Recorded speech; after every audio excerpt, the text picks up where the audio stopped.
Hey y'all, it's Renegade, and it's time to spill more reality as we discuss yet another episode of Survivor 46, as we can officially say we survived the pre-merge, because it's Mergatory time, y'all. And tonight, as well as every night, I will be joined by a member of our community draft team where we'll kiki about all the drama. And tonight's guest is a celebration for his first time getting his draft team to the merge, which is great, because he's definitely always a threat in my eyes. Now, everybody, wants to welcome to the podcast the winner of RuNegade's Drag Race Season 1, Whiskers. Whiskers, how are you doing tonight, buddy? Hello, I'm doing good. I'm feeling like I am not a threat.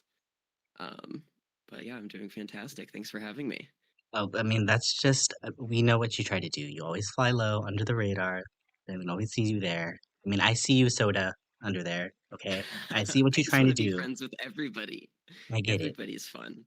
See you. I Hmm. called you out. Actually, I should more actually call you Mariah, I guess, tonight after everything that happened Ooh, here, because tonight I feel like was a good way of not playing the merge when you are kind of a player that's, kind of on the periphery. Like you kind of have everywhere you can go, and you end up just kind of seeing yourself right out the door. And it was yeah. kind of a W- sad watch here. So, um, before we get to too much about everything that happened here tonight, though, let's talk a little bit more about you here, Whiskers. So, let's give the viewers a Sure. little bit more about you here. Let's talk about when you started watching the show here and what keeps you coming back. Oh boy.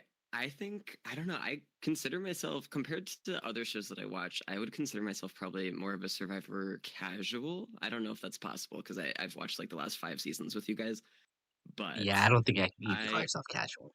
Yeah, I mean, we watch it like every week and we analyze the gameplay. So I'm maybe not casual, but to some extent, Semi-casual, um, semi-pro, maybe. semi-casual, semi-pro. I don't know. I'm a Survivor Pro watcher.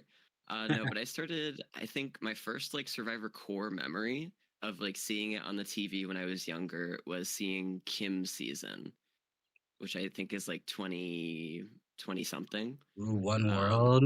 Mm, Yes, yeah, which was an interesting season without spoiling. I have I some mean, tea but on you've had that. like 10 years to watch it, so. Mm, no. But I don't know, I didn't watch too much of the season. Just my core memory of like seeing Survivor for probably the first time is seeing Kim and seeing Kim kind of dominate that season. And then from there I kind of just sporadically like I'd watch a few seasons in a row, then skip a couple, then watch like one, then skip a couple more, then watch a few more. So it was very sporadic throughout like the 20s and 30s. And I mean, I came back at Winners at War, and then these past few seasons, we've all watched them together. But I've also gone back and watched a lot of the older seasons, and I think that's my favorite, like the golden era of Survivor, probably like season like I don't know 11, 12 to 20 is are the ones that I've probably seen the most of. I feel that energy. I feel that energy. What would you say would be your favorite out of all of them? If you got to pick one that you can only Mm, watch one season ever again. one season ever again. Oh, okay, I just listed out the numbers 11 to 20, but I'm gonna pick one outside of that. And I'll if I had to only watch one, I would say Pearl Islands. Um, Great choice. it's like the classic season. What is it like season 8? Maybe even before that. Seven, seven, yeah. Mhm. 7. Okay, seven's a good number too. Yeah. Just the characters on it, it's like classic Survivor. It's like there's some strategy in it, but it's like just about the relationships and about being in the country and like the cultures kind of combined into it, and just the interactions and the confessionals. Obviously you have like Johnny Fairplay, Sandra, Rupert, lots of great characters. And I if I had to watch one, I would say that, but there's some other close contenders in there. I would say honestly, if we had to put one season into like the pantheon of what is Survivor, I would have a very hard Yes. time like between this and like Kagion, just for the recency of Kagion. Like it Yeah, would Kagian be maybe for the quote unquote new school. I mean the gameplay still in both seasons are amazing, but like I just feel like maybe the Yeah. storytelling in Pearl Islands is kind of top Hmm. notch, and the atmosphere. I mean, they made Pirate. I'm pretty sure you don't remember. They made Pirate Master, that one-off show that was a really terrible pirate survivor. Have you ever seen Oh that? no, I don't remember. I Oh have to my check it out God. though. Well, you'll never find it because it was terrible. No one watched it. It got Oh, canceled so they halfway like through. okay, they burned all the bridges. Nobody can see this.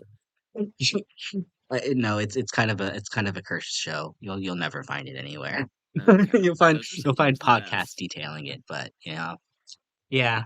It, we'll say Pearl Islands was everything good she could get.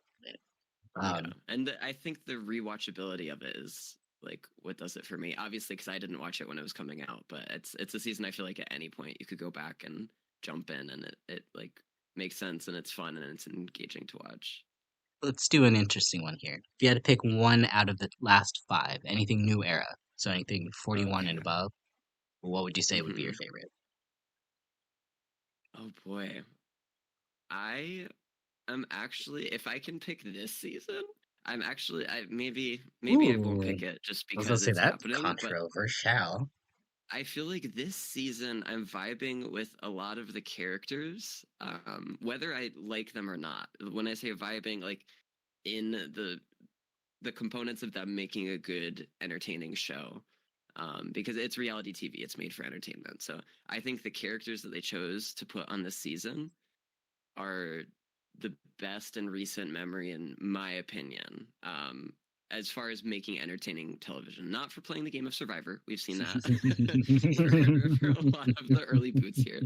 But I've been really engaged by this season, and honestly, it's harder to remember like these last four seasons. I think we've talked about this, and maybe you've talked about it on the podcast a little bit. Like the numbered seasons, like 41, 42, 43, because they don't really have a theme as much. It's just kind of like new era. I struggle to remember and like put all the same characters on one season They really for do the blend. past four or so. Especially what's kind But of funny if you think about like the original cast of 41 is actually made up mhm. of like a bunch of people from like 41, 42, 43. It's like yeah, Yeah, they really do just kind of blend together. I think they did that to themselves. I think they knew. they did. They're gonna have to pivot at some point, and we'll see. Or I don't know, maybe they won't, and they'll just go on for 20 more seasons. But I doubt I it. mean, Jeff did say New Era Survivor is kind of here to stay, and it has its pluses and its minuses. I Oh, do think definitely. tonight Yeah. was kind of a good example of some good Survivor. Like I enjoyed tonight. Hmm. I I feel think like so. a little bit of the pre-merge might have gotten there's like a category like maybe you've seen like a Survivor Karamoa where it seems like it just Hmm. feels like the pre-merge is just like a cartoon. That's kind of what this has kind of felt for me. It felt like Yeah, a cartoon. Banu left, and then like I feel like, okay, laughably bad, now, right? It's like but now like the game's entertaining. starting. So it was Right. definitely entertaining, but it was felt like an entertaining cartoon. But yeah, if you're a strategist, if you're watching for like the tactics of each person on the show, like it has not been the season for you yet. But I think we can get there. And Mhm, like tonight with the Mergatory thing, I feel like the Mergatory is kind of controversial and like people are very polarized on it. At least I don't know. At least I can kind of go either way on it. But I think tonight was it definitely gave it some positive points. I don't know. I think this episode kind of showed off how a Mergatory can kind of shake up a season, but like not just make it completely like random, like everything, the buildings burning, like everything happening at once. I don't know. Like mhm. it was a good way to infuse some strategy into a season that's lacked it so far. I agree. I agree absolutely, and I do think there are certain parts about Mergatory I don't really like necessarily. I'm not really a big fan of how it kind of continues for like a couple episodes, but I do Yeah. like the fact that it kind of does switch up the game to some degree, and Hmm. there is something to be said when only half the tribe can be voted for, and you kind of really see who kind of can kind of I think the whole idea for them is to make like small numbers. They want to make things as small as possible. Want to make Right. the most Like the dangerous lines are game. drawn. Yeah, Hmm. so it's like it's very like I don't strategically wise it would be very difficult to navigate, especially because things are constantly moving. Um, Hmm. but I do like that it kind of shakes up, especially a game like this where I think like things could have been a little stale otherwise. Just kind of based off of Hmm. the semi predictability of everybody who's kind of left at this point, other than maybe the last vote here. Which actually on that, let's go ahead and we could start off here on kind of where we were at here on the show here. What were your thoughts about the whole gem boot here and where things were kind of at on green prior Sure. to this whole episode here? Yeah, I mean, it was interesting because it was the first split in green. Like everybody saw green as kind of this tribe that they're not really the focus because they were always kind of getting second and just being safe and not having to eliminate anybody. And they were featured, but it was all just like character building kind of features. It wasn't a ton of strategy, so we didn't really know what was going to happen. So it all just kind of exploded in that one episode. And I feel like for Gem, she was somebody that we didn't see much throughout the beginning part of the season. And then she just had a lot of screen time, like with the idol and with the trickery around that. So I think some people were saying, "Oh, wow, Gem's like a potential winner. Gem could go far. Like she has the storyline now. She's balling. She has an idol. Like, it's going great." And then some people, myself, I think included, um, saw it as well. We're just seeing this girl who I barely remember her name because she's had like three confessionals the whole season so far. Um, and all of a sudden she's talking and doing things and has an idol. Like, I think something's up with this. So I think I was more in that camp where it's like, okay, something's going to happen with her, but it's going to happen soon. And I don't see her having much longevity in the game. Wait, you didn't think the fact that she had the last confessional right before we went to commercial was winner pick? Oh, see, no, that's like that's too strategic for me. It's too strategic in the watching, dissecting everything, which you have to do. But I don't know. I do love that I though. think the producers know what they're doing and know that people look into that stuff now. I felt like it felt too good to be true, and it's still to Yeah, me. It just felt like there was just something that I'm still confused why. Like I get she did it to have fun, but I'm still confused. Like why? it Because did like seem random because it was just all of a sudden. But it didn't feel like it feels like if someone like that is going to be successful, we're going to get a little build up. We're going to get to know him a little bit more, yeah, like you yep. said, and we didn't really know anything about her, and it's somebody else we kind of didn't really know until maybe I'd say maybe this episode as well too was Mariah, because she's coming back Hmm. here on green, and she's feeling on the outs, being that everybody else has just voted Gem out, but she kind of values the Right. fact that none of them have written down her name. Now, what are your thoughts about where Mariah is kind of standing going into this episode, given that she seems to clearly be on the outs here? I mean, she's on the outs, but going into this episode, it's like a shooting star going through the sky because they love a metaphor on Survivor. That's not a great one, but it's like she turns into a power player at least for this episode. All of a sudden, I mean, maybe not a power player, but she is very important in how this episode will go. Like she has a decision to make if she's gonna try to stick with these people that like probably would have just kicked her off next, or if she's gonna be like, hey, I'm a free agent, like, and be able to work with anybody. Like you're going into Mergatory. It's not the merge yet, but like you're going with the rest of the cast that's there at that time. And she has the chance to maybe try to foster some relationships and make an alliance and pick off the people that were going to vote her out next anyway. And it feels like for me, when you can enter the merge with that position, especially when everybody in your tribe still trusts you, but you have the advantage of being like, hey, I know I can't trust these people. Hmm. Whereas there's kind of other people in the game who are kind of a similar position as Mariah, that don't have the benefit of knowing that the tribe that, that they actually don't, that they want to work with her kind of thing. So Right. for me, Mariah probably had one of the best positions going into the merge as someone who had very little agency beforehand and had probably the best um I would say most to gain out of everybody here, I feel like, to move her game forward. Absolutely. And Absolutely. It's just like the position that Yanu is in. Like how it's the tribe, like the story of the tribe that gets dwindled down to almost nothing, but then when you get to the merge, they're the ones that are in the power position because they're in the middle and everybody wants their vote. And Yanu actually, um, kind of getting into the pre-merge here. Kenzie had a lot of good focus. Actually, and Tiffany did Hmm. too.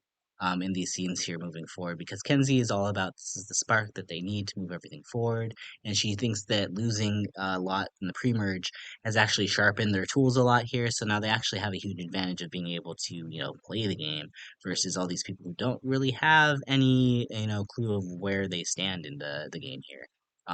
Hmm. What are your kind of thoughts of being a smaller tribe here in this kind of instance, going into merge against a bunch of people who haven't really voted? Do you think that it's a benefit, or do you think it's actually something that could, hinder them? Like we've kind of seen it go a lot of different ways here. Oh, I think it's a huge benefit. You've proven that you can survive through tribal council, which is the name of the game. Like these people on Nami have not been to tribal council. Like they're going to get their torches lit at the Mergatory tribal council because they haven't had that experience. They haven't had to face the fire. They haven't had to vote somebody else out or have their name written down. So these people that have experienced that and made it through have proven that they at least have either dumb luck or the social skills to make it through. So I think it's a huge advantage. And I feel like more often than not, I would agree that you'd see like the Tika 3 or like Matt Sing 2 with like the Malcolm and Denise. Usually see them Right. going far. I feel like last season with like Lulu, it's kind of maybe an outlier because The Emily and Lulu Caleb, losers. yeah, I mean, Emily and Caleb kind of went to the merge with like a really good spot, and Yeah. they got blown up immediately. But then we can also look to like 41. Same thing happened to Shannon and Ricard. They were in a good spot, Hmm. got blown up in the middle, and then what the last one left was too big of a threat to take to the end. So um, Yeah. I feel like for them, their game really depends on how well the three of them can navigate to the end here. And we kind of know that, at least Tiffany's perspective, she's saying that she's merging here with her two best friends, as well as her other best friend, Adelisha.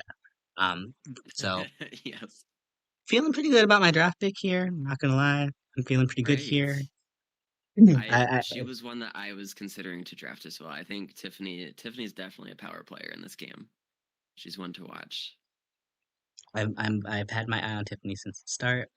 I'm hoping things just continue for it because I'm feeling good. Women don't usually, I feel like, get as visible edits, especially when they win. Maybe D Hmm. was maybe not as an exception. So I'm always a little worried, but Yeah. and I always feel like too here, she's a likable person. She's gonna get a good edit regardless, right? So Definitely. it's hard to tell what's circumstantial, what's because what she does well here. But I feel like out of the three, for me, she's going into this with the best position possible she could possibly have here. Um, I would agree. and actually, one thing I wanted to touch on Green before we get over here too, because one thing I didn't even realize until I was kind of thinking about it right now here, when they eliminated Gem, um, they eliminated their tribe's idol, maybe unknowingly, because now, I mean, none of them have an idol going into this. How smart Right. of Just it do nobody you think knows it this. was to do this? Because now the Green tribe has no green idol in this merge. Yeah. Was it like I'm trying to remember, was it outed that like did anybody know? I know people had suspicions, but did anybody know that Jem had it, or did she completely keep it to herself? I think she kept it to herself, that which was the problem. Is I feel like if maybe Yeah, she so shared that she did, it could have gained her some favor, a little bit more trust. I But mean, I guess with the way the vote went, it probably wouldn't have because she would have told Mo, and then them two would have been on the bottom anyway. I don't know. Maybe it would have had some sway on Maria. that's what I was thinking. If she told But Maria to lock yeah, her and in, then it could have pulled Maria and Charlie over. But I don't. I feel like Charlie was pretty set on like keeping the boys and keeping that strong, which is smart and for his game, I would say. And I guess Maria had some sway as well, but those are two that are interesting for me. And Charlie, I obviously have some bias because he's one of my draft picks. And both of them made the merge. Shout out to Charlie and Tevin. go But team Charlie LGBT. and Maria, I feel like they've been featured a little bit. They kind of have a mysterious edit at the moment. If I feel like it can kind of go either way. They could just fizzle out or they could go deep. But I think that's an interesting duo to watch because they're kind of in the middle of like a big tribe, like one of the two big power tribes that's coming into the merge, but they're in the middle of that. So I feel like they're in a very interesting position. Mhm. I agree. I agree. And I feel like for me, I always go at least between Charlie and Maria. I've been going back and forth with them. I think since the start, I think initially Maria was my winner pick, but then she kind of went quiet and Charlie got a little bit more time.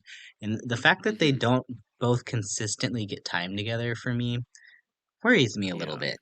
Because like, if it's they're like going to what's say gonna they're, happen here? it, well, it's they saying that they're Malcolm and Denise, right? But Malcolm and Denise both kind of got a lot of screen time. Like, Yeah. y- I Oh, mean, absolutely. They I saved guess, Survivor that season of the Philippines. yeah. I mean, I guess if we're gonna be realistic, I mean, Malcolm got a lot more than Denise did, but it was consistent. There was a consistency there. Yeah, There's not a but yeah, it was like consistency Denise's to. season, and she was present. Hmm, I'm. I don't know. The Malcolm and Denise reference is interesting because I know Charlie and Maria, they were referenced to be Malcolm and Denise, but even though it doesn't really match up, Malcolm and Denise, the storyline so much more goes with Kenzie, Tiff, and Q and their Hmm. tribe because it's the tribe that was dwindled down and down. So I mean, it could be an alternative, or no, alternate storyline, Malcolm and Denise with Charlie and Maria. But I think I don't know, it's not really their vibe this season. I'm actually wondering if the reference here between the two is actually meant to be like, okay, not so much the like the younger guy, older woman pair, or just the fact that we're gonna get a tight duo that is gonna be on a losing tribe that gets to the end, Mm, which makes me feel really good for Tiffany again here because I mean she got her yeah. besties here, so she could go with Q or she could And go with yeah, Kenzie she here. can go either bestie. I mean, I think she's gonna go with one bestie based on the confessionals we've seen and Yeah, build up, and but I think it's all leaning the same direction too, but we'll kind of see what we do when we get there. yeah, we'll cross that bridge uh, when we get there. I mean, I will say with Q, specifically for him, I have underestimated him a lot. I didn't think he was going to be Yeah. as grounded as I thought he was, at least in some instances. But he Hmm. did have a lot of instances tonight where a lot of like that really aggressive, like football player, like coach, Right. quarterback, high school, mentality kind of comes out. That I was worried about him coming in around this time. Like, oof. Oof, I didn't want to be Yeah. right about that because I like him. I've enjoyed Q, and I think he's been a good motivator. Besides the one moment when he wanted to quit because they lost so much, Was there like three moments where he but wanted to quit now? or maybe more than one. But I think I don't know. Q has also benefited from his tribe being so bad that there's just other people that's like we have to vote this person out because they are a threat to all of our game just by being on this island right now. Like with Jelinski and I mean Jess wasn't that bad. Jess was kind of bad. No offense to Jess, but like Jelinski was arguably the worst like first boot player we've seen ever. I don't I know. I don't know what your thoughts are mean, about that. I mean, I don't know if I would say worst because I feel like he Okay. actually has potential. I just think he just literally did absolutely everything wrong, How he played thinking his cards though. Yeah, he definitely had potential, like, but just like every decision that he made and he like there were two ways he could have gone, he always turned the wrong direction. Like okay. he always went the wrong way. I mean, it is So pretty it's iconic just to some degree. and just the build up and the editing I'm sure played into it. But I mean, I I just always will look at Zayn from I mean, a lot okay. of Philippines talk tonight. Um, Yeah, just, I mean I it's a mean, great season. he said he was going to quit in an attempt to try to blindside somebody, and then just got told I his forgot tribe about him voting because I was against gonna him. ask who is worse than Jelinski then. But Zayn, yeah, he was pretty bad. I mean, like, and I could think of some pretty bad second boots here, but yeah, no, yeah, Hmm. I guess as far as first boots, we would probably say Zelensky Who would be up remembers the there. second boot anyway? I mean, when the premiere ends with their boot, yeah, I guess Oh, that's why I true. kind of always think of like what's his face, Jacob Donlin from Ghost Island. When what was that Oh, orange Ghost Island. tribe? Did I I watch always that forget one? the orange tribe. It's I mean it's not that great of a season. I Season think I 36, watched Ghost unfortunately. Island. Dominic, Wendell, Oh uh yeah, yeah, yeah, yeah. yeah. And the first boot in that one, Jacob Donlin, the guy that basically just gets saved because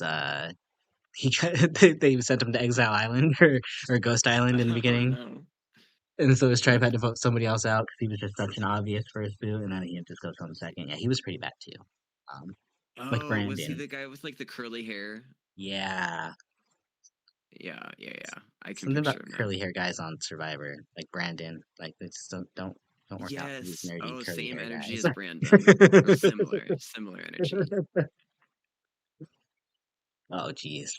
Well, on that note, y'all, I think it is officially time to get To the Mergatory. Actually, just kidding, because we have one Ooh, more scene here with Orange. ooh. Because Hunter gets the note, and or actually, when Oh they get the yes. note here, Hunter realizes that this is his time that he needs to go find his idol, because he only has until his new tribesmates show up to get this idol, which I think was kind of crazy. Like He the was other good to remember that. I mean, I feel like I forgot about that just being a viewer. Like, I guess in that moment when you're on the island, like all you're thinking about is your game. But that I don't know. I feel like that was good to remember instantly in that moment. I gotta go.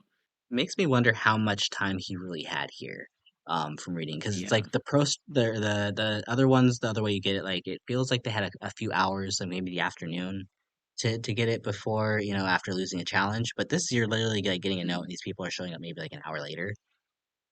Yeah. They made it feel like it was 5 minutes away, And like real close. yeah, they were definitely pumping up that music. Like, actually was like a little bit, like my heart was going a little bit. I'm like, am I watching Amazing Race Hmm. again? But they're just putting in music just to make this more intense than it needs to be. Like, I'm feeling like my heart like singing now. It worked. We were all very nervous. I mean, especially because he's saying that there's like a bunch of people around here. And side note, funny comment here.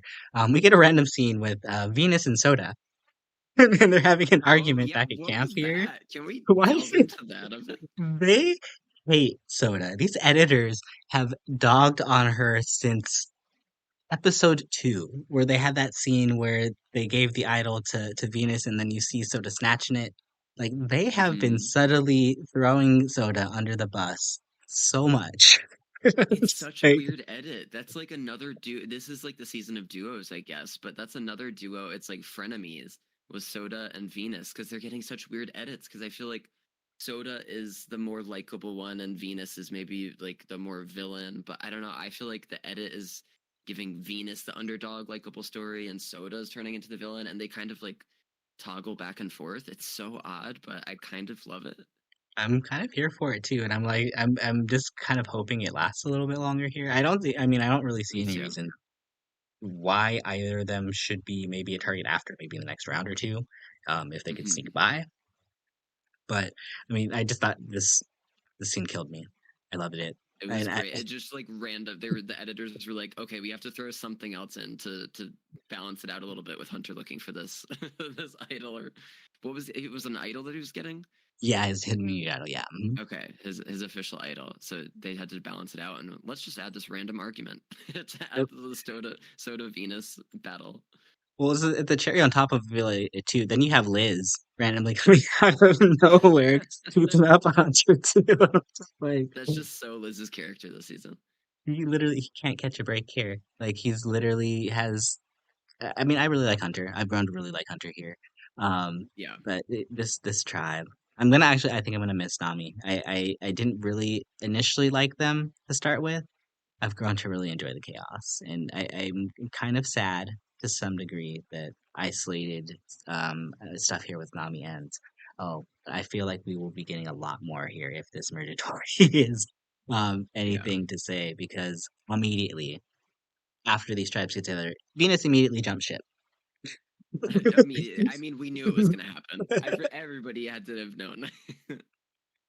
Well, I mean, I think Yeah. everybody did know, because we see Tevin kind of doing the same thing too, and basically Yeah. throwing out Venus's name. And This is true. this is par for the course for Venus, though. I feel like this is her edit, is to just constantly be target at every moment, and I can't tell whether or not she's doing anything here to actively make her game better or worse. Right. I Because think it's I don't know. I think that's why I love Venus so much because it's just she has this huge target on her back. And she's just basically running about being like, why are you voting for me? Like there's so many more like bigger threats to get out, and I think she is a threat in some cases, but I think people, was it Tim maybe, or I don't know, somebody just decided that like she's like Parvati, and oh, like Randon. she has that look, she's that character, so like she's gonna be Parvati, she's gonna be the master strategist, like the Black Widow Brigade. um and like that was just the label that she was given, so that's how she's being perceived, and she's just like, why, and she's fighting back against that. So I think that fighting back is like why I like her so much. I mean, I would love to see her prevail, It's just her tactics are always just a little. Maybe it's just her age. She just comes off a little whiny, and A little bit. it's I sort know she's of. probably not everybody's cup of tea, but I I vibe with like Venus. her. I want to see her do well. I really do. But it just kind of comes off as like a little kid that's like gets their toy taken away or like they're putting it on timeout or something. It's like why? Why? I want to do Yeah, that. I want to eat my vegetables, mom. no, I want to do that. Why do I have to go get no, my it's shot today, mommy? Like I sassy I like teenage her. I don't know. preteen. It makes sense though, because I think my favorite player, like in Survivor, not for strategy reasons, is Courtney Yates from China and Heroes Okay, versus Villains. And Venus kind of is giving some Courtney energy, and I think that that's why tracks I'm actually. gravitating toward her. That tracks a Um, lot, a lot. and it's just like the storylines are kind of matching up a little bit in some cases. Except Courtney wasn't perceived as a threat on her season at all, and that's what helped her. So it's a little different, but I think that some personality traits are can be compared. And I really wanna I wanna see her do well. But I think immediately here she kind of get called out for being very aggressive when she's trying Hmm. to go to I believe it was Tim and Mariah she was having this conversation with, and trying to just see if they're willing to get rid of a Siga. And there's one thing here about Siga's storyline this episode is because they're very tight-lipped. Like they're refusing to make any even sort of fake deals or throwing out any sort of fake names at all to Yeah. anybody who goes to them with anything here. Um, we even see that initially the +1 alliance or the Journey alliance of six that we had from in the middle of last episode of the Journey here between Q, Tiff, Hunter, Tim, and Maria. Even that is in question because it seems like Q, Tiff, Hunter, and Tevin all discussed it, but Tim and Maria haven't discussed it. Tim hasn't even said anything to Maria. Um, Yeah, Maria does not know. like it actually made me a little bit worried there at first because when Q was kind of going over it with Maria to try to solidify things with her, I was a little bit worried. I'm like, is she about is Q about to drop the alliance and about to blow up like everything here? Is Maria about to just like Oh get this no. information and just flip? Because it seems Hmm. like they're all very much so Sega strong here. And Yeah. I don't know Yeah. what your thoughts are on it, but I don't know if I just feel like it's very easy to kind of just make a fake story prior to this. Hey Yeah, I guys, mean it was this is what so we're gonna Siga say. strong. And like we were talking about Mo earlier and her position and how she could be a power player. And she seems to just be like merging with the rest of the tribe. And she's like, yeah, I guess I'll go with Siga because they're the evil. I think she says like they're the evil I know or something.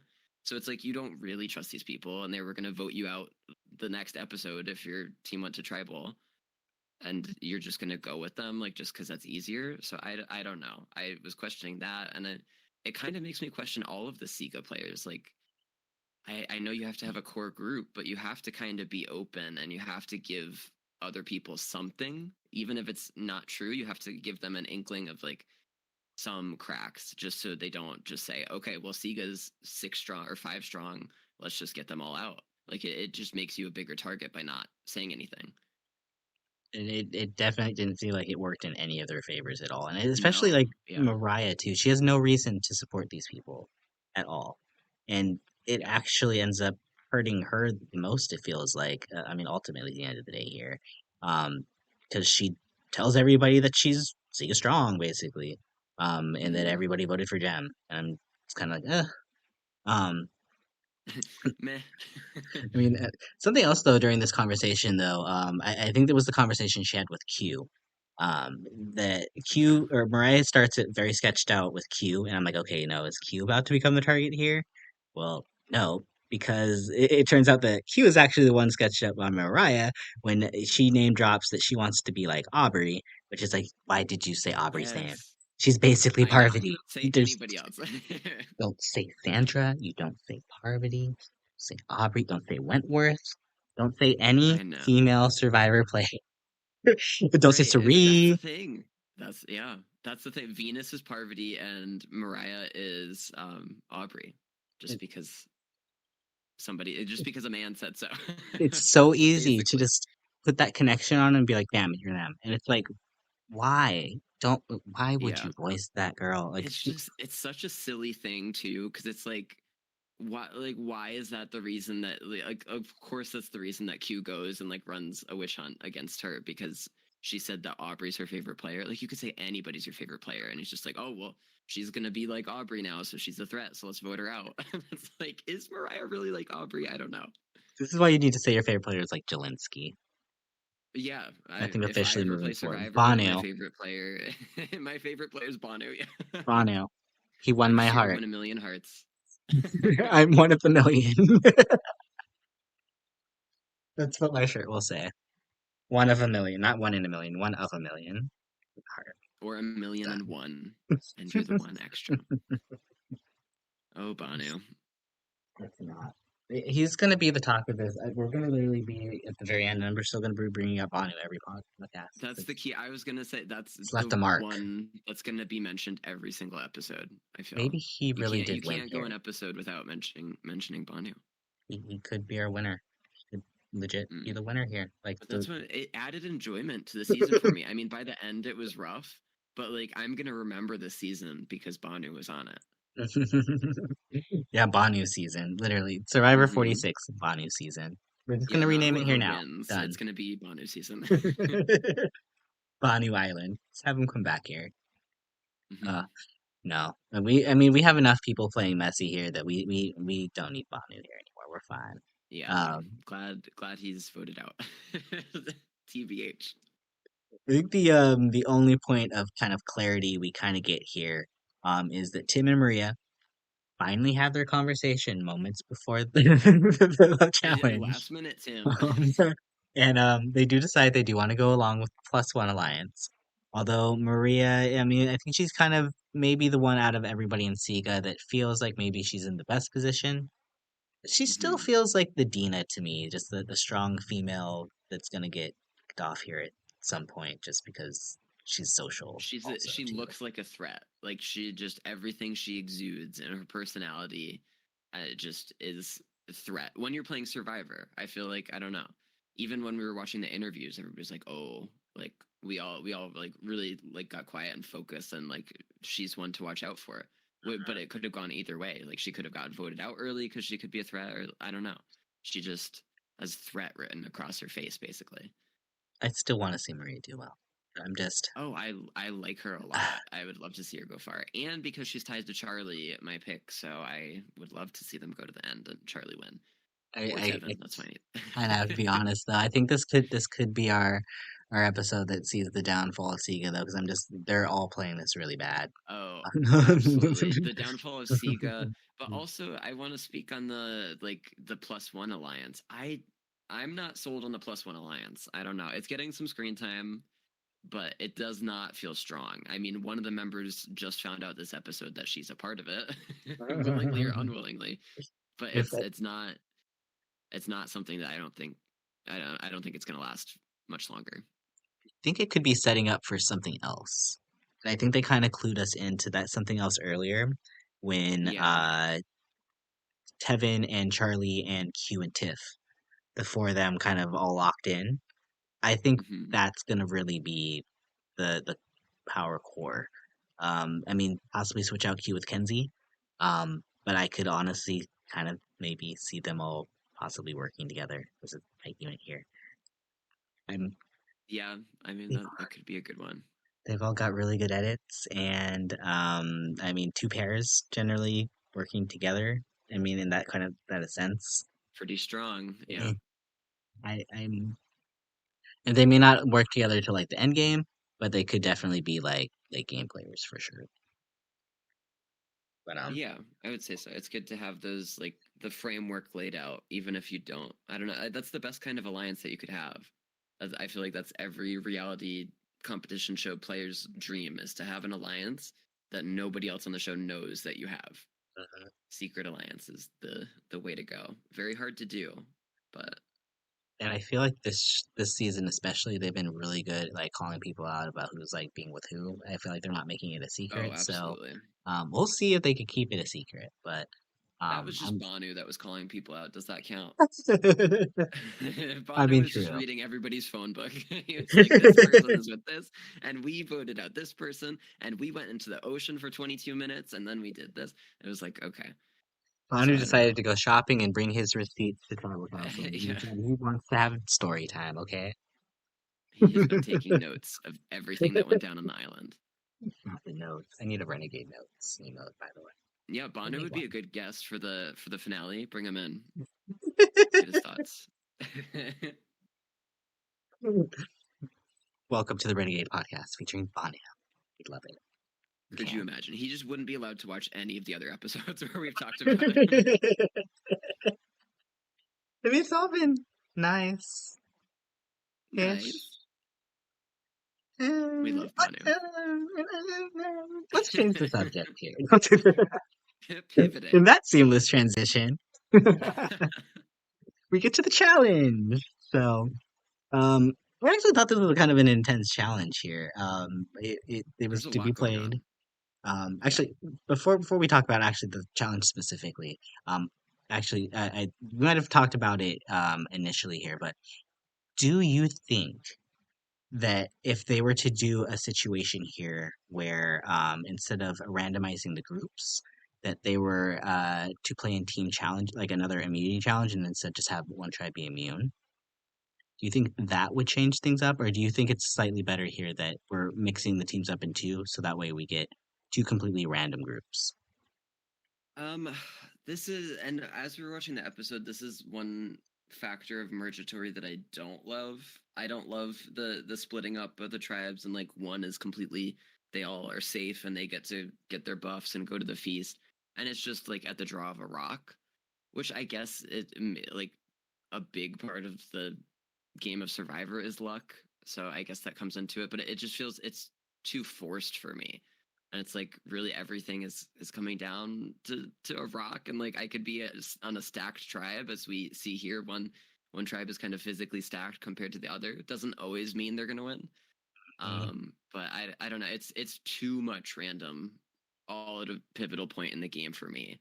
But with Mhm. that said, I like how it kind of forces people to play the game a bit more and think on your feet, which I think is what you need to have to make it to the end. But I don't. It's a lot happening all at once, and I don't love how much random it is. I feel like for me, just because I mean, in typical Survivor format, what will happen is we'll get this one, and then either the next episode or like the final eight, they'll be split into two groups of two, or sorry, the final 10, two groups of five. Um, so Mm-hmm. it feels like they do a lot of just like random groupings of people, where it feels like Yeah. in this sort of situation, it would have been kind of nice to maybe let them pick teams, have some agency. Um, just because we're going to get split up and basically have to do the same thing again in the Mm-hmm. next round, but they're going to have to do it without the assurity of knowing that there's like a whole another group of people that will either be voting with them or without, or that they could vote for. Um, so it feels like we kind of do the same round twice, in my opinion, for Yeah. this twist. Which I mean, it's maybe something that we just have to get used to. It's the new era of Survivor. It's something new they're trying out, and I think there's a lot of positives to it as well. So it's I'm willing to let it cook, as the kids say, and see what happens. I feel like Do it they say takes a that? I little don't bit know. out of the agency of the player, but I mean, at the end of the Yeah. day, New Era Survivor, I think it is a very different game than Survivor pre 40 was, or 40, yeah, Hmm. 440. I'm gonna say the BC and the AD Four winners at war. after COVID. Really, yeah, um, that's really what it is. it's just yeah, it's a different game, so I think we maybe have to. I mean, if we want to watch the old game, as we got to watch a little bit earlier this year, we have Australian Survivor. We go back, we'll watch that. That's, by the way, Yeah, you I've need to still watch yet to this season watch if you it. haven't. You need I to watch know. it. So good.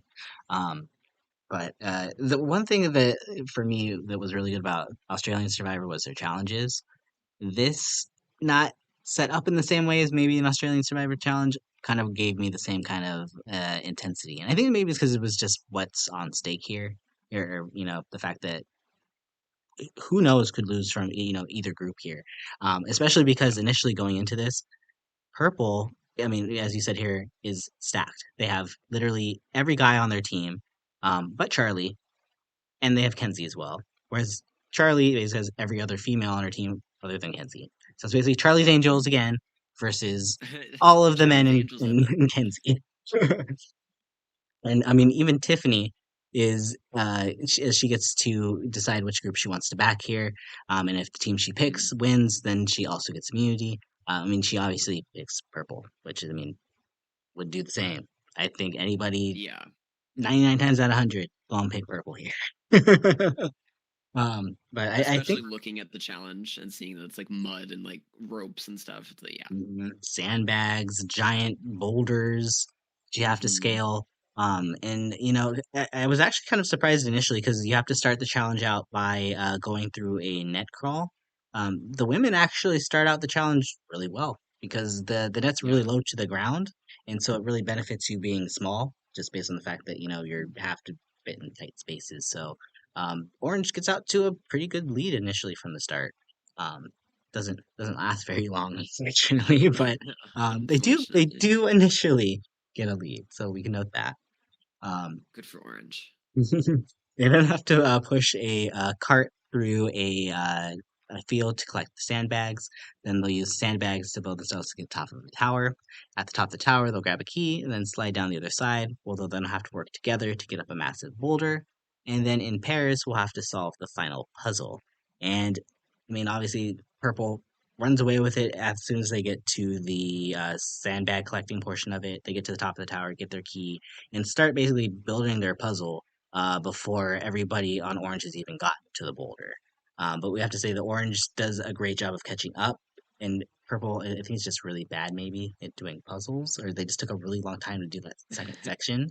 Yeah. Because Orange is able to catch back up, and just as they finish again that first section, so it's actually looking here that we could possibly have a challenge, especially when Orange slowly, slowly starts to catch up. What were your When we thoughts at were this point? watching it, yeah, I was convinced Orange was gonna win. I like they spent so much, they focused so much on it. Like, oh, the tribes are so uneven. Like, it's definitely gonna be purple. Like, Tiff picked purple and went with them, and like Orange is like there's no chance. But then they were winning a little bit at the beginning. I was like, oh, maybe it's possible. And then purple started steamrolling and they got ahead. But then when we got to the puzzle and it started catching up and I was convinced Orange was going to do the classic Survivor comeback, and the music was going to start at the right time, and they were going to get the puzzle done before Purple. But I was Team Orange at this point. I mean, my draft picks were both on purple, and I'm just like, oh my god. I'm sitting here Yeah. just like Tiffany. It's like, you are not about to lose this. This is not going to happen again. Thankfully, I think maybe Kenzie was right. Their luck has changed around, and in fact, I mean, the fact that all three of them ended up in the same team to begin with, or at least had the option to be in the same team, is already way improving their odds here. But Mhm. Purple eventually completes their puzzle. Hunter and Q get the victory, and they get the merge buffs for themselves. Tevin, Ben, Kenzie, Tim, and Tiffany. And can we talk about this merge color? What color is this? Is this like a pink? Is this like a red? It's red. I like it. It's like a Like, vibrant red. yeah, it's like it It's was a giving me red like red. salmon. I was just like, I was at first I was like, ooh, pink, and I was like, oh wait, it's not. It's like pink. It's like a very like, it's a very bright red. It's a very nice color. Yeah, Um, I like it. Random, but yeah, I like I always love tribe colors. One of my most random Mhm. favorite things about the show. I don't know It's why. like watching sports for picking the uniforms. Right? I'm like, I'm not gonna pick the orange team. The orange team sucks. not here, but you Their know. uniforms look ugly. Purple team, yes, purple. Um, so this means ultimately that one of Charlie, Soda, Mariah, Charlie, or I said Charlie already. Oh, that I had somebody's name written twice here. Oh, Venus. I had Venus written instead of Charlie here. um, Let's try this again. Charlie, Soda, Maria, Liz, Venus, and Mariah are up for elimination tonight.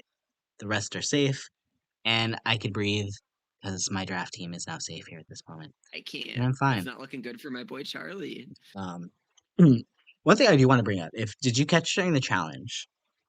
They keep doing Soda so dirty. I didn't catch. No. So the first What part was the was instance? prior to the challenge actually happening.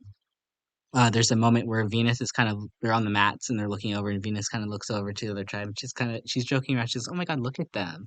And then Soda has a serious game face looks on, and she literally sticks her finger out and goes, "I'm focused. I'm not. I can't look at them." I'm just like, okay, Soda, Oh okay. wow. And then like every single Okay. time she would do a new obstacle, she would be Mhm. like, "I can't do it. I can't do it. I can't do it." And so, it's like I'm like, Oh they didn't no. have to leave that in. They didn't have to. They did. They did for a reason. I don't know. Maybe. Mhm. Like, she's supposed to be on the side of good, but she's really evil. Yeah. It's that constantly. It's the seesaw edit that Soda and Venus are getting. It's one of my favorite things about this season is just this hateful, subtle. I've just never seen them do this before. Like, just so blatant. Yeah. Just so randomly and just for no reason. Like, it's not even in the storyline. We don't even need to know it. They added some spice this season. It's like I mean, or a little bit of soda, maybe. Oh, oh, Oh, they oh. added some carbonation to the edit. A little more fizz up in this. Oh, Yes. so, we get to the merge feast first off, and they have their gathering and their discussion about what they would like to do tonight. Where it seems to Mhm. be the case in this new era Survivor that the people with the merge feast basically decide who the targets are going to be, and then they kind of decide between them. In this case, it is most of the people from the Plus One Alliance for the most part. I mean, give Kenzie for a Maria here, but it's basically the Plus One Alliance. Oh, and Yeah. Ben's here too. Whoops. Oh well, but basically plus one alliance. And at this point, they decide that they each need to throw out a name. Obviously, Orange is very much so fine throwing out Venus's name. They're They say Venus before the question was even asked.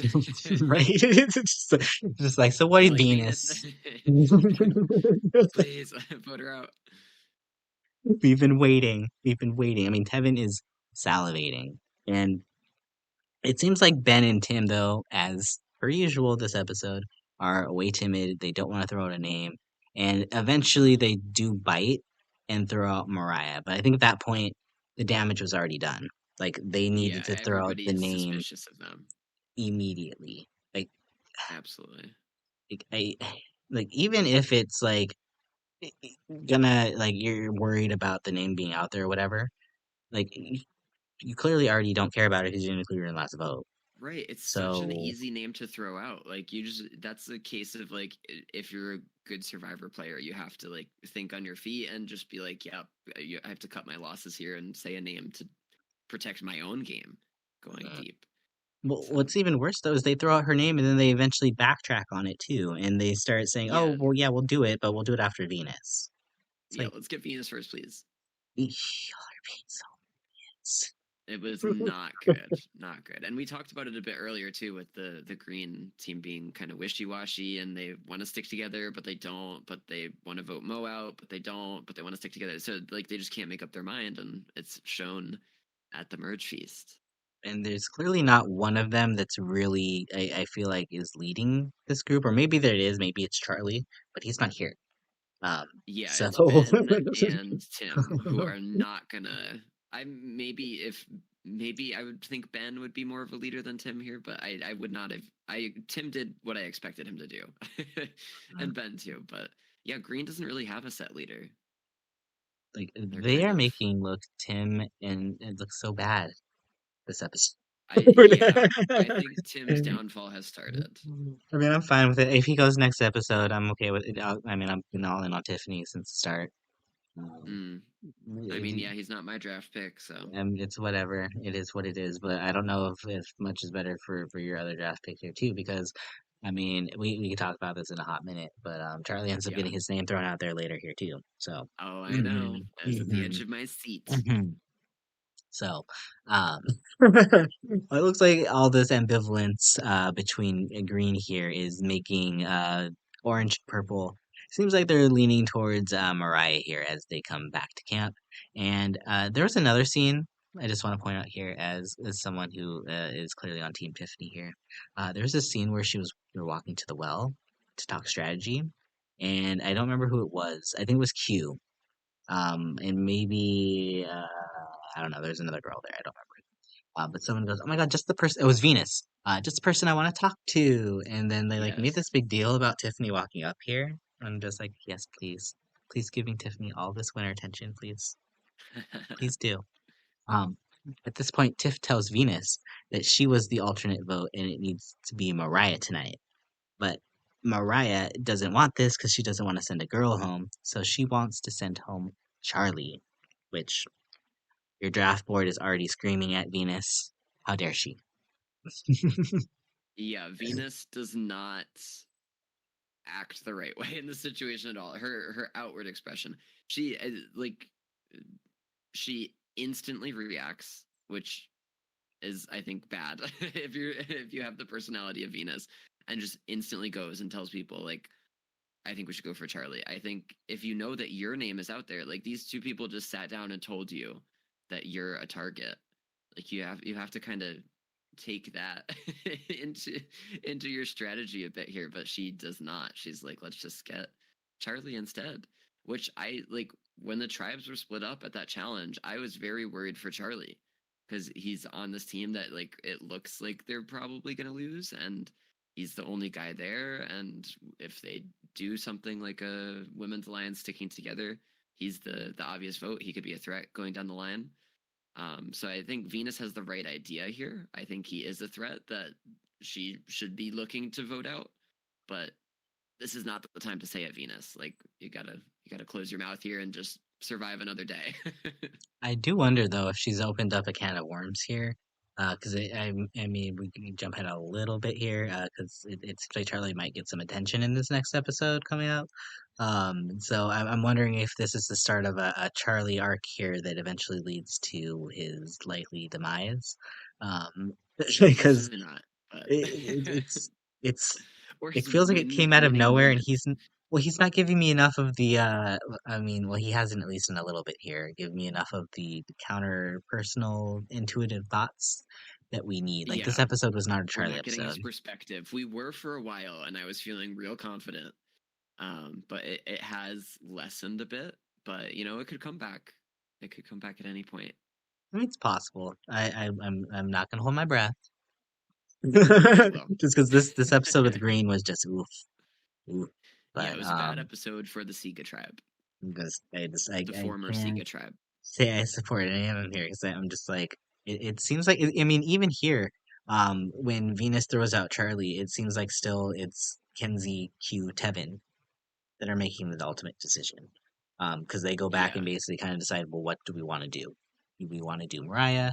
Do we want to do Venus? We're not even considering Charlie because her name is his name isn't even brought up in the as yeah. the alternate It was vote for mentioned, and I was tribal. worried, and then it was like, okay, this isn't actually happening. It's Mhm. Venus or Mo. It was very clear, and it's very interesting that like these, if you kind of look in like the history of like the new era Survivor, the Mergatory boot seems to always be like a one of like the least connected like women of the tribe. Like I'm Yeah, going back to like Lydia in like 42 and like Sydney in 41 and then like I mean last season we could say it was Caleb but then he was immune and then they just voted out J Maya. Like right. I think everybody's just so set on breaking the norm of like a big physical threat being voted out at the merge. Because I mean, classic Survivor, that's like pretty much always what happened, or that was always at least the plan. So I feel like maybe it's subconscious, like, okay, let's do something different. It's the new era, let's change it up. I don't know. Maybe that could be a factor. well, I think a lot of it just comes down to I mean I hate to maybe pre-spoil but um this is last season of Survivor. But I think it just goes to show that when you have people that are kind of the same like mindset, same skill set, like if, for example, if everybody's heavy, if you have a lot of people that are challenge heavy, it makes sense to keep yourselves all around and versus picking each other off. Because as soon as you get rid of one of your, one of the big players, you're all going to kind of start falling down around because you leave the numbers up to the other players that don't fill in that category. So I don't think it's necessarily a bad idea to try to take out maybe someone who you think could be a goat at the final three, someone who could possibly, True. could be a weaker threat that could possibly turn on you, someone you're not connected to like that. So, not that surprised. It comes down to it feels like the kind of maybe the same type of people that are up for elimination in these Mergatory boots. Um, Yeah, but not typically what you would see in normal day Survivor or in modern Survivor, I guess you would say as you would say before. it's So yeah, it's definitely changed. it's still an interesting situation though because it leaves a lot up for what will happen later on and a lot of big moves that could happen on a lot of other people moving forward here. And one thing I forgot about as we're heading into tribal council here is I totally forgot Nami didn't vote Brandon out. I totally forgot because they're literally looking around tribal council Oh, poor and Venus's Brandon. face. Yeah, And I was like, oh, why are they looking so impressed? I was like, oh wait, they've never been here. yeah. They haven't experienced the tribal council yet, where It's fire is their life. not expecting Orange to be that tribe, but yeah, they are. Um, They did so the thing. uh, let's see. So tribal council happens here. It seems like this is kind of a kind of dry tribal council here. I feel like I didn't really take away too much going on initially, other than at least from the start, Venus kind of aggressively pushing her case, and then we Yeah, also kind of get Mariah making a move here where she decides to now say this is the moment where she's on the outs, which is like. yep, girl. What? Interesting. It's a choice. And she's saying that she's choosing to do it at tribal council because she doesn't want there to be any misconceptions. But then why did you even say it to begin with? I Right. don't know. Like, I think she maybe wanted to have that shock factor and have people react on emotion quickly. That But never she, works though. no, and you have to be such like a charismatic person, like in the way you say it, like it has to be pre-planned. So like there was no way that this was going to work for her. She should have done what Q basically told her to do at the tribal council, or told her Hmm. what she should have done. And she could have had so much more leverage. Like we mentioned a couple times already, just talking now, that she was a power player coming into this episode.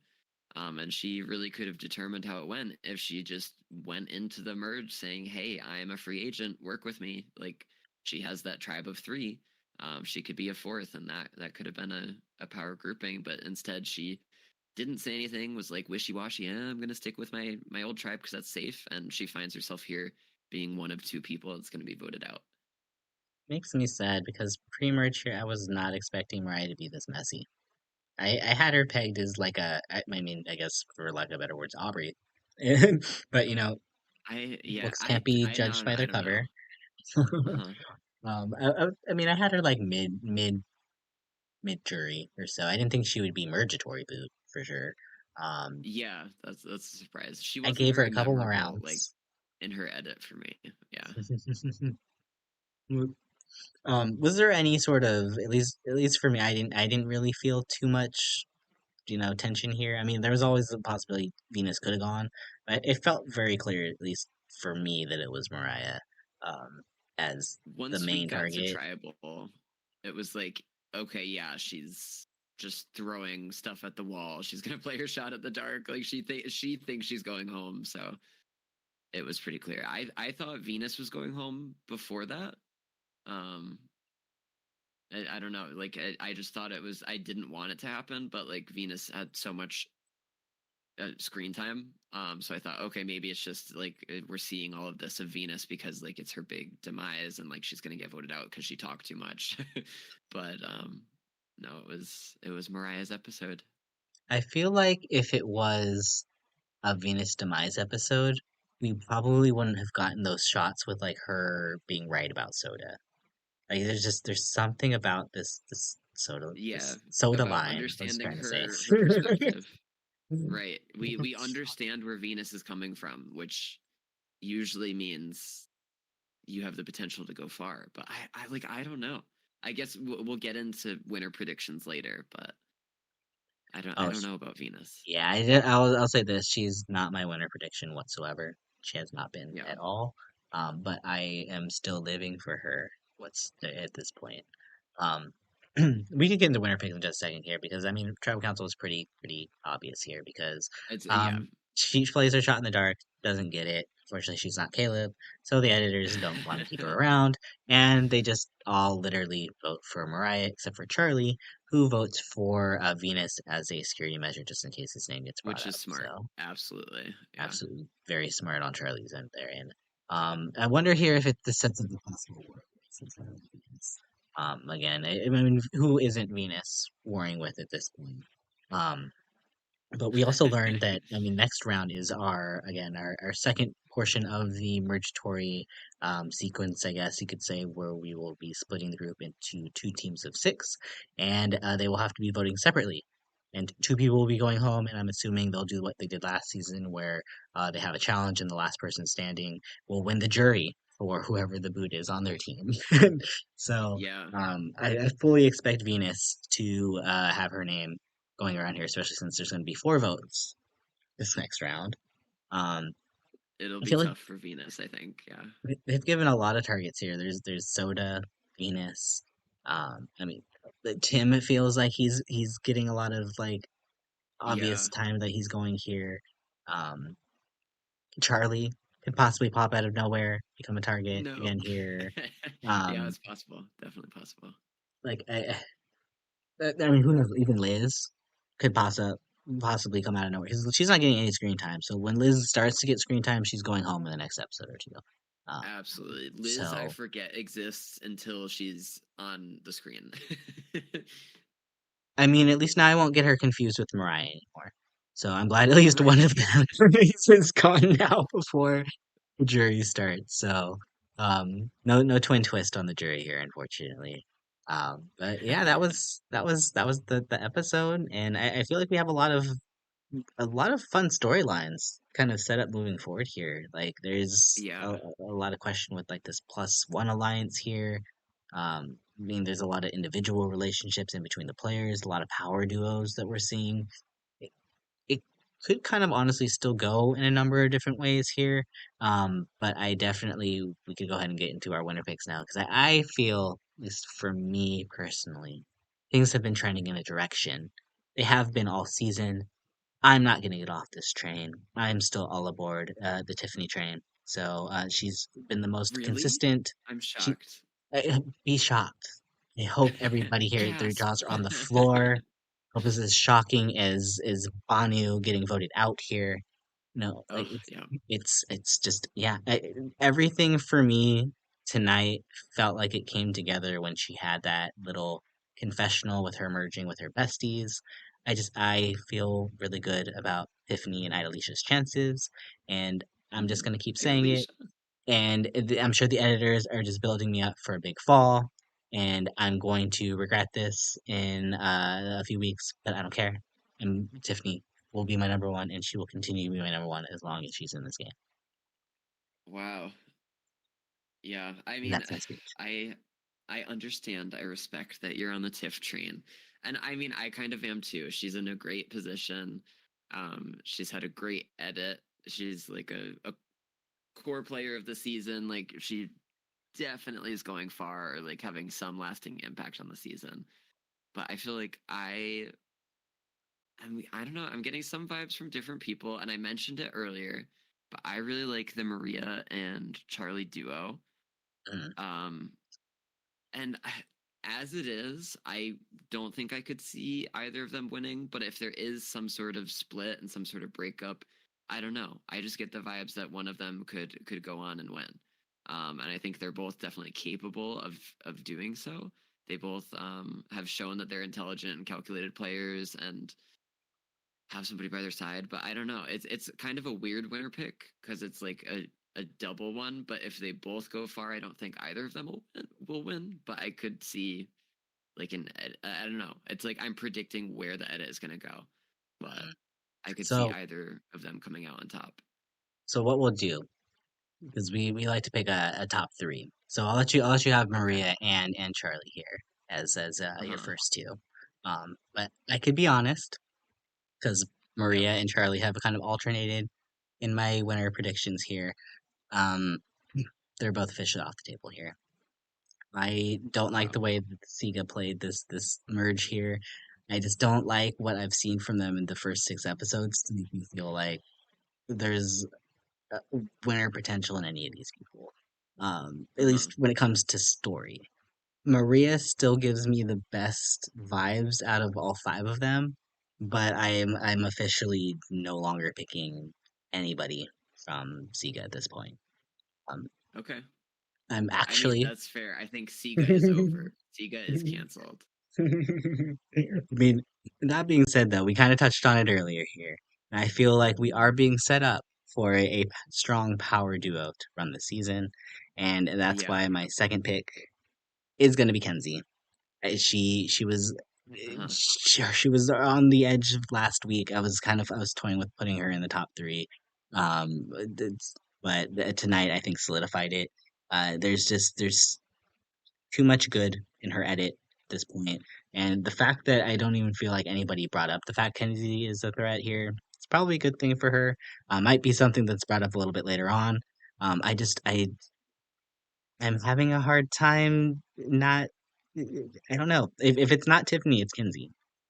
As far as Yeah. who wins on purple, and they have a strong link, and I just feel like I know them better than Charlie and Maria at this point. Hmm. So I'm gonna go ahead and throw Kenzie in my top three officially as well too. Yeah. I think Kenzie from the beginning, she's been someone that's been kind of on a lot of our radars as a potential winner, like from episode one. I will say she's not in my top three at the moment because I think we haven't seen as much of her perspective. Maybe it's just we got so much at the beginning, and she was like such a focus at the beginning that it like she's still getting some, but it seems like nothing because it's just in comparison. But I think it's shifting to Tiff a lot more than it is to Kenzie, um, which I feel like you might agree with because you said Tiff Mhm. first as well. But Yeah, so I if will I were edge to pick Tiff a over third, Kenzie. yeah, if I were to pick a third, I would say Tiff. Like for all of the same reasons that you were going with. But I'd like to talk about my other draft pick here, Tevin, because he Mhm. is still a potential winner. There is a path, but kind of in a different way from Kenzie, has some cons, I think, in the past few episodes. He's been kind of grouped with Soda and like the anti Venus thing. We've seen that, which in some cases can be seen as a negative. Like he can be portrayed as kind of like the one that's like outcasting Venus because he's been seen as kind of the ringleader of the Mhm. whole Orange tribe, and he kind of is the point person. I think that you would say is the one that everybody would see as the leader. Um, so like it's almost too obvious for Tevin to be the winner, and I think there's been some negatives recently. So I would knock Tevin out of my top three otherwise. But I don't know. You said it's the season of duos, and the Tevin Hunter duo can be kind of under the radar.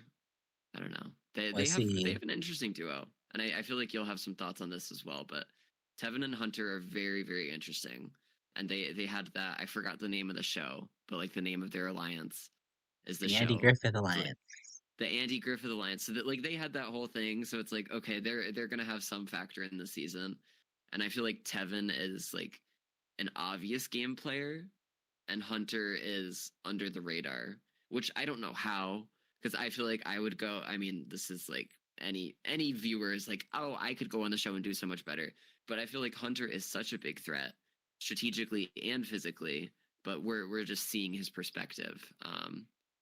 But he's flying under the radar. Tevin, I feel like everybody sees as kind of a threat, so they balance each other out, and they're a very interesting duo. I think you kind of put into words exactly why I have been kind of on the Hunter train as well too this Mm-hmm. season. His edit just it between his and Tevin's we learn uh, equally about them between the two, but I feel like Hunter always gets a little bit more focus, a little bit more positivity, a Yeah. little bit more like there's been no like you said earlier, there's been question with Tevin kind of like his situation with Venus. Yeah, there's been that tiff between Venus and Hunter, but I don't think it was presented in the same way that like the Tevin and Soda stuff is. Like it seems like Tevin and Soda just don't really like Venus, whereas Hunter and Venus may not like each other, but it seems like theirs is mostly just based on the game and the fact that Venus is just finds Hunter to be threatening. And I mean, the fact that she's the only one that's even said that when he's had some of the most insane challenge performances that we've seen in recent memory. Like he's carried Yeah, Orange on his back on literally. several of these challenges. Like, and I will still never get over him going over with Tevin on that stupid roller. Like, I will never That get was over so that move. impressive. Will Yeah, never get over that. Like, insane. Um, and I'm still, and he's third because there's still something about Orange and just the whole edit and just I think we brought it up a lot tonight. Just the fact that um, as much as Venus should be the villain, we're still shown enough of her perspective that we're meant to agree with her to some degree. That it feels like that they're kind of playing Orange, or at least maybe the Tevin, Hunter, Soda, Liz grouping, as like the final boss. As these are the people that need to get kicked out of the way. These are going to be like the opposition to whoever wins. And so yeah, generally two sides kind of form ultimately at some degree. I don't know if we're meant to be rooting for Hunter and Tevin, even though they are extremely likable. Um, they have this weird tinge of negativity in their edit that like Tiffany doesn't have, Kenzie doesn't have it, Q definitely has it. But it's yeah, like it's there. Um, but I still I feel like if anybody outside of the two ladies take it, I'm gonna edge Hunter. I guess he's the guy that I think has the best chance. So he's still here. yeah. And you mentioned like, oh, I don't know who to root for here, and I think that's why this season has been so engaging for me. Because as the viewer, you're like questioning your own thoughts as you're watching it. You're like, wait, okay, this person is saying this, and I kind of enjoy that, but like, am I supposed to? Am I supposed to be rooting for them? Like, how should I feel about this? And I think it's kind of different. It's giving me a different energy and a different feeling than a lot of other Survivor seasons have given me. I feel like a lot of the time you're watching and it's like, okay, this is the hero, this is the villain. Like the hero's maybe gonna win at the end of the day, and the villain's gonna have some big moment, but like they're the boss, like you said, that has to be beat at the end. But this episode or this season, and I feel like it was really finalized in this episode. Like there's so much out in the open that like there's so many different ways that this can go, and that's why I struggle to pick just three people that I think could win, because I think there's like six different people that could win if it goes a different way. It's just it's so out in the open, but it's fun to watch. This definitely feels like it's been the most open field we've had in a really long time. Like last season, feels like it was definitely either going to be like one of the Reba Four or maybe Jake if he got his shit Yeah. together. You know, um, Poor Jake. season 44 felt like it was very much so one of the Tika three that was going to win. I mean, 43. Let's not talk about 43 because that was just Mm. a hot shit show mess. But yeah, I mean, it definitely feels like there's a very open field here. I mean, anybody at any point in time can surprise you here. If Ben ends up winning at some point, wouldn't be surprised. I mean, it wouldn't rock for me, but Yeah, that would not rock. Yeah, it. I Ben is one mean, we didn't really talk about a lot this episode, but I mean, I feel like he kind of had a quiet episode besides at the feast when he was like just the one kind of making the dumb decision to keep the cards close. But I feel like we didn't hear a lot from him otherwise, but I have he's a definitely one to be very considered. I have a very I don't know how we're supposed to feel about that. Like he's giving me maybe like Right. so initially going into it I thought Banu was going to be like the feel good guy that lasts for a long like fan favorite guy. I feel like that's what Uh-huh. they maybe want Ben to be because it seems like all Maybe. his stuff is always positive. Like I feel like he never gets anything negative. And Um I mean, he's kind of like if he's like that sea turtle in Finding Nemo as a person, basically. Like, you know the one I'm talking about? Like the yeah, dude. Like he's that as a person. But he has like a good head on his shoulders, and I think he's intelligent. So those two qualities put together are dangerous. So I think there could be something cooking underneath, bubbling underneath the waters, but I don't know. He could just be the good vibes guy of the season and get booted like sixth or seventh, and that's that. But there, I don't know. It's like I said, it's out in the open, and anything can happen. I think. he kind of strikes me maybe as like a late game Unity winner.